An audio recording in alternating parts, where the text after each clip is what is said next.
Selamat pagi, salam sejahtera Bapak Ibu Saudaraku yang dikasih dalam Tuhan kita Yesus Kristus.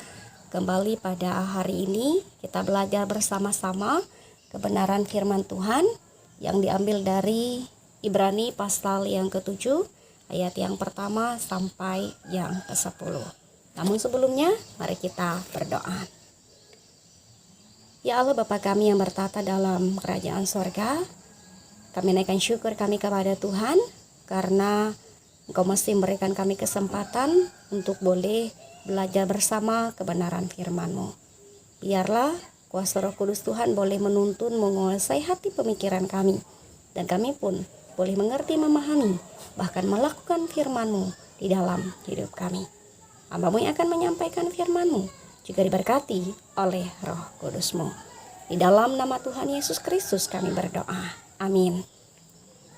Ibrani pasal yang ke-7 ayat yang pertama sampai yang ke-10 di bawah judul perikop Kristus dan Melkisedek. Demikian firman Tuhan. Sebab Melkisedek adalah Raja Salem dan Imam Allah yang Maha Tinggi. Ia pergi menyongsong Abraham ketika Abraham kembali dari mengalahkan raja-raja dan memberkati dia. Kepadanya pun Abraham memberikan 1/10 dari semuanya. Menurut arti namanya, Melkisedek adalah pertama-tama Raja Kebenaran dan juga Raja Salem, yaitu Raja Damai Sejahtera. Ia tidak berbapa, tidak beribu, tidak bersilsilah, harinya tidak berawal, dan hidupnya tidak berkesudahan. Dan karena ia dijadikan sama dengan anak Allah, ia tetap menjadi imam sampai selama-lamanya. Camkanlah betapa besarnya orang itu yang kepadanya Abraham, bapa leluhur kita, memberikan 1/10 dari segala rampasan yang paling baik. Dan mereka dari anak-anak Lewi yang menerima jabatan imam mendapat tugas menurut hukum Taurat untuk memungut persepuluhan dari umat Israel, yaitu dari saudara-saudara mereka. Sekalipun mereka ini juga adalah keturunan Abraham. Tetapi Melkisedek yang bukan keturunan mereka memungut persepuluhan dari Abraham dan memberkati dia walaupun ia adalah pemilik janji. Memang tidak dapat disangkal bahwa yang lebih rendah diberkati oleh yang lebih tinggi. Dan di sini manusia fana menerima persepuluhan. Dan di sana ia yang tentang dia diberi kesaksian bahwa ia hidup. Maka dapatlah dikatakan bahwa dengan perantaraan Abraham dipungut juga persepuluhan dari Lewi yang berhak menerima persepuluhan. Sebab ia masih berada dalam tubuh bapa leluhurnya ketika Melkisedek menyongsong bapa leluhurnya itu. Yang berbahagia ialah mereka yang boleh mendengarkan firman Allah dan yang memeliharanya. Amin.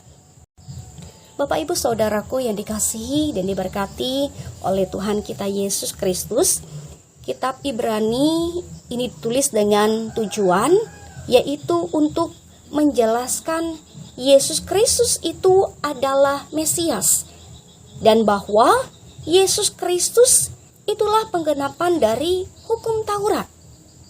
Bahkan dalam bacaan kita hari ini menegaskan bahwa Tuhan Yesus itu melebihi sosok Abraham, yang digambarkan dengan perbandingan antara Abraham yang dikenal sebagai bapa orang beriman atau seorang leluhur dengan tokoh lain atau sosok lain yang lebih tinggi, yaitu Melkisedek.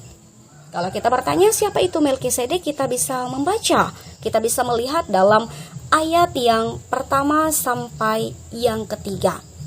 Dan kalau kita mau melihat apa yang dilakukan oleh Abraham, bahkan orang-orang Lewi kepada Melkisedek, kita bisa baca dalam ayat yang keempat sampai yang ke-10. Bapak Ibu Saudaraku yang dikasihi dan diberkati oleh Tuhan kita Yesus Kristus, dari bacaan kita hari ini kita bisa merenungkan apa yang bisa kita jadikan bahan pelajaran bagi kita.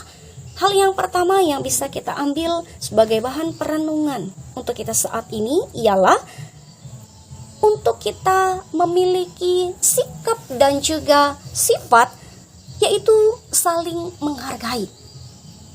Melkisedek, meskipun ia adalah Raja Salem, meskipun ia adalah Imam Allah yang Maha Tinggi, tetapi dikatakan dalam ayat yang pertama, ia menyongsong Abraham.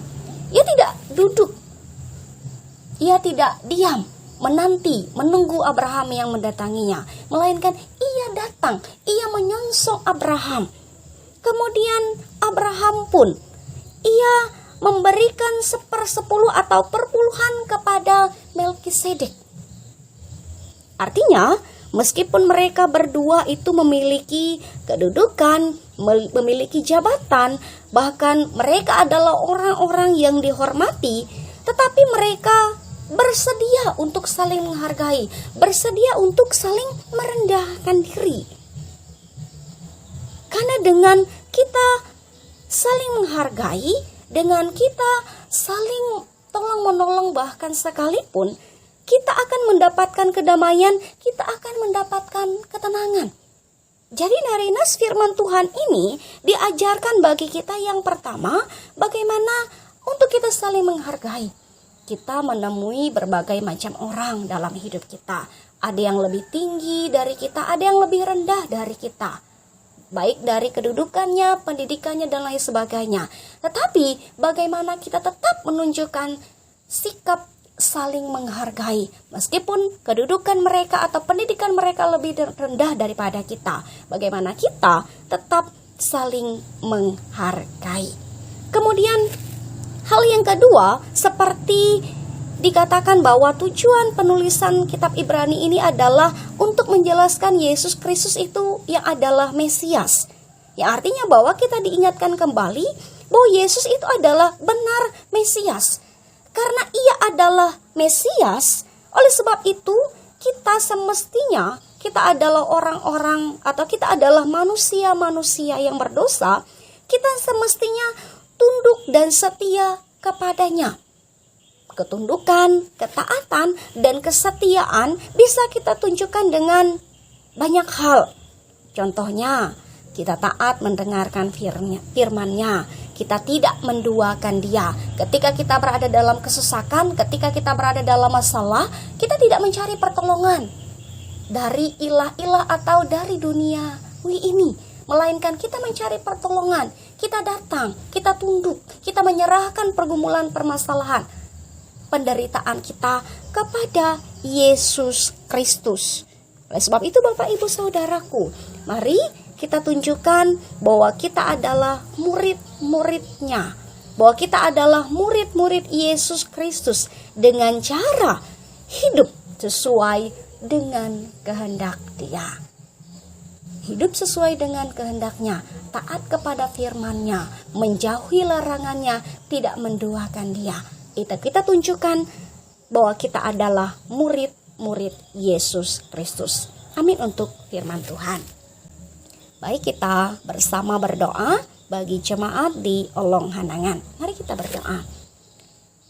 Ya Allah Bapa kami yang bertata dalam kerajaan sorga, terima kasih atas firman-Mu yang telah kami dengarkan bersama. Biarlah firman-Mu ini boleh mengajarkan kami hidup sesuai dengan kehendak Tuhan, hidup jauh daripada segala kejahatan, segala dosa, bahkan untuk hidup saling menghargai, agar kami boleh mendapatkan ketenangan, kedamaian, dan kami boleh setia kepada Engkau saja.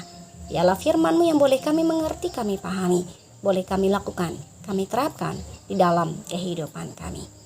Bapa kami yang bertata dalam kerajaan surga, pada saat ini kami boleh bersama mendukung jemaat yang ada di Olong Hanangan sana ya Tuhan.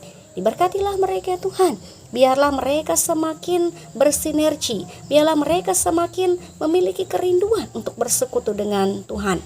Sehingga dengan demikian iman mereka boleh semakin bertumbuh, kokoh dan teguh di dalam Tuhan saja. Diberkatilah apa yang boleh menjadi usaha dan pekerjaan mereka. Diberkatilah apa yang boleh menjadi rencana masa depan dalam kehidupan keluarga mereka, dalam kehidupan anak-anak yang boleh Tuhan anugerahkan dalam hidup mereka. Biarlah mereka senantiasa mengandalkan Tuhan di dalam keseluruhan hidup mereka. Pun kami juga berdoa bagi hamba-hamba Tuhan atau pelayan-pelayan Tuhan yang boleh melayani di sana, baik itu pendeta, vikaris, penatua, diakon. Diberkatilah mereka Tuhan. Biarlah mereka boleh melayani dengan penuh rasa kesetiaan, dengan penuh tanggung jawab, sehingga pelayanan yang boleh mereka lakukan menjadi kepujian, kemuliaan nama Tuhan saja. Biarlah mereka boleh sehat kuat, mereka semakin diberkati untuk menjadi berkat. Pun kami berdoa ya Tuhan, kami pada saat ini masih dalam masa pandemi. Biarlah kami semakin hidup bijaksana. Biarlah kami boleh diberikan kesehatan, kekuatan imun tubuh yang baik. Sehingga dengan demikian kami dijauhkan dari setiap sakit penyakit. Kami dijauhkan dari virus ini. Terima kasih ya Tuhan. Ini permohonan doa kami yang kami alaskan di dalam nama Yesus Kristus yang mengajarkan kami berdoa demikian. Bapa kami yang bertata dalam kerajaan sorga, dikuduskanlah namamu, datanglah kerajaanmu, jadilah kehendak-Mu di bumi seperti di sorga. Berikanlah kami pada hari ini makanan kami yang secukupnya, dan ampunilah kami akan kesalahan kami, seperti kami juga mengampuni orang yang bersalah pada kami. Jangan bawa kami ke dalam pencobaan, tapi lepaskanlah kami daripada yang jahat, karena Engkau yang punya kerajaan dan kuasa dan kemuliaan sampai selama-lamanya. Amin. Tuhan memberkati engkau dan melindungi engkau. Tuhan menyinari engkau dengan wajah-Nya dan memberi engkau kasih karunia. Tuhan menghadapkan wajah-Nya kepadamu dan memberi engkau damai sejahtera. Amin.